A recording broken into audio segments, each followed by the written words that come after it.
Saya Azani Fatima. Saya Tasakira. Saya Rahman Diana. Saya Gia Stefano Disayat. Saya Meta Kabasintagawa. Saya Jepang Dilasi. Hari ini saya akan mempresentasikan tentang bullying. Bullying sering terjadi di sekolah dan di lingkungan sehari-hari yang memakan jiwa.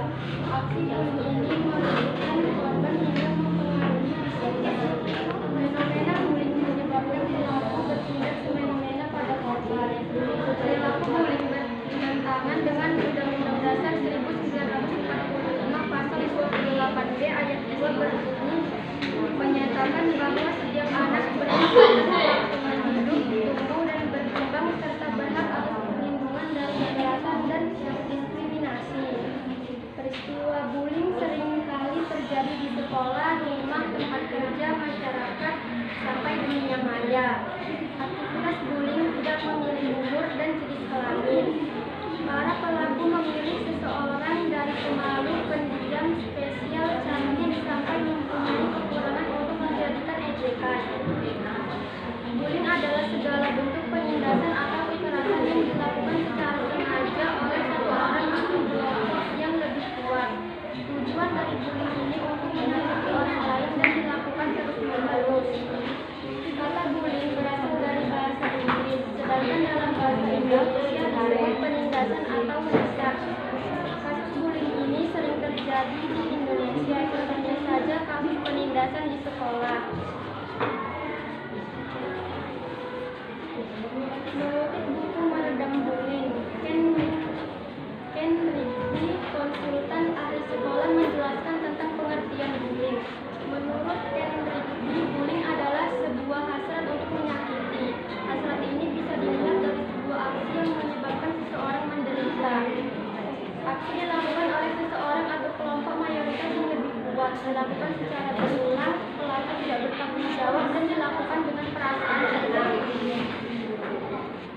Jenis bullying. Perilaku bullying dibagi menjadi beberapa jenis, seperti verbal dan emosional verbal. Bullying verbal berdampak pada ancaman pelaku hingga kekerasan fisik, sedangkan bullying verbal menggunakan kata-kata kasar sampai menyebabkan air korban terjadi. Mengutip dari kontak verbal langsung, bullying berupa tindakan mengancam, mempermalukan, mengganggu, memberi panggilan nama, merendahkan, mengintimidasi, memaki, dan menyebarkan risiko. Kontak fisik langsung, pelaku mendorong, menendang, menjatuhkan, memukul, mencekal, menjepit, memeras, mengunci seseorang di dalam ruangan, hingga menghancurkan barang di ruangan lain. Perilaku dan verbal langsung. Tindakan bullying melihat jenis, melakukan ekspresi menendangkan, mengancam, mengejek, menjulurkan lidah, sampai melakukan kekerasan fisik pada korban. Perilaku non verbal tidak langsung. Tindakan bullying berupa memanipulasi persahabatan, mencegah atau mengabaikan, mengirimkan surat warning sampai menjauhkan seseorang. Pelecehan seksual. Tindakan bullying ini masuk dalam kategori kekerasan fisik atau verbal. Cyberbullying.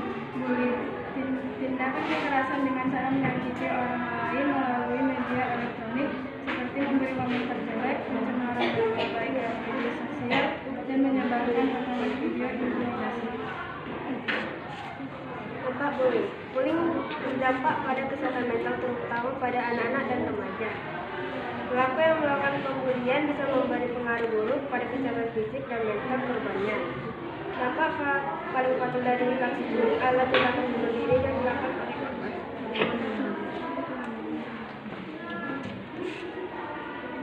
Dampak bullying pada pelaku. Dampak bullying bagi korban. 1. Memicu depresi, stres, gangguan kesehatan mental, sampah, memicu kemarahan.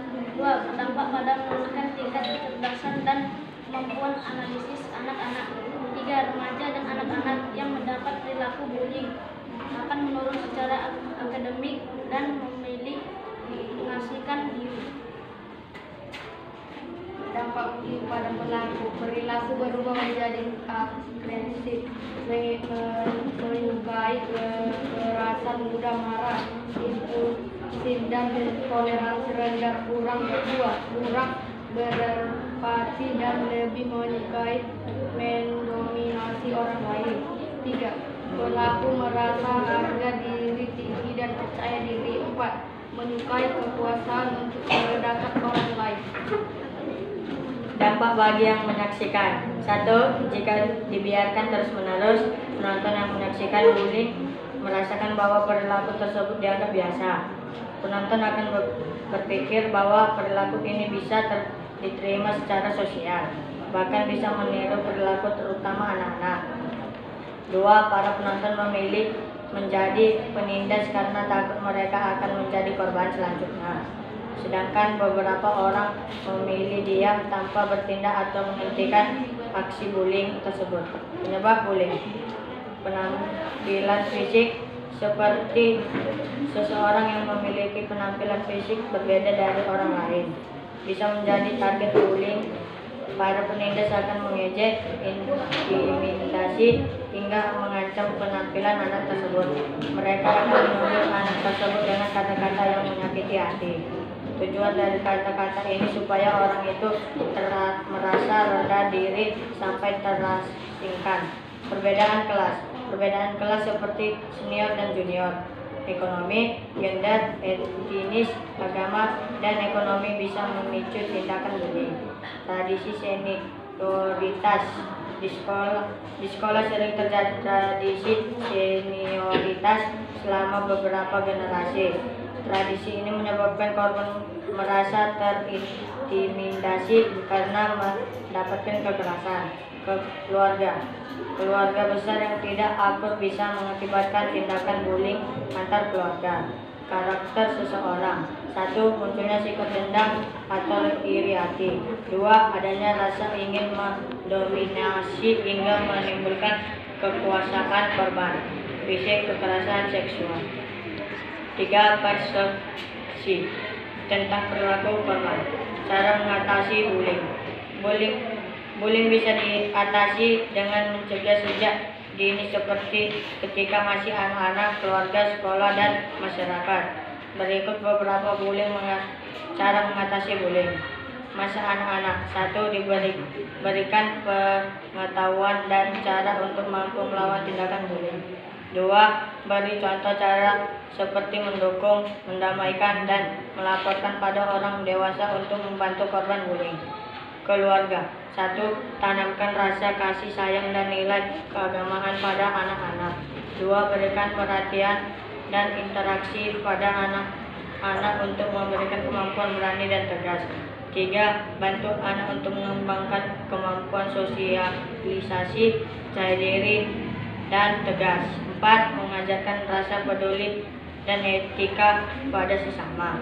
5. Mendampingi anak untuk melihat informasi di media sosial atau televisi. Mengatasi bully di sekolah. 1. Pendidik membuat program pencegahan anti-bullying dan hukuman bagi pelaku yang melakukan tindakan tersebut.